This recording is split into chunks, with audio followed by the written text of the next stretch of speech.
लोकशाहीचा बुलंद आवाज, रिपब्लिकन वार्ता महाराष्ट्र. रस्ता सुरक्षा अभियान 2026 अंतर्गत पिंपळगाव बसवंत येथे वारकऱ्यांसाठी जनजागृती कार्यक्रम.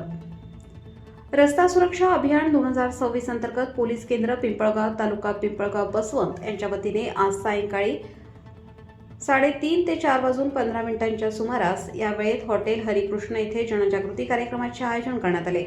या कार्यक्रमात PSI चौधरी, पोलीस नाईक चौरे तसेच पोलीस अंमलदार विठ्ठल गांगोडे यांनी श्री संत सावता महाराज वारकरी पायदिंडीतील वारकरी बांधवांना थांबवून वाहतूक नियमांबाबत सविस्तर मार्गदर्शन केले.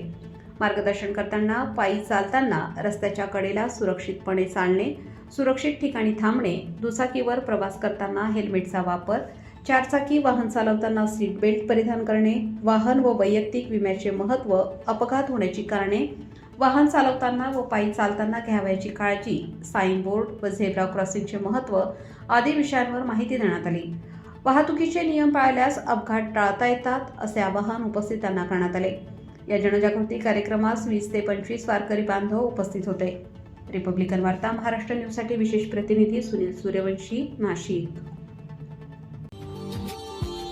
Subscribe now and press the bell icon.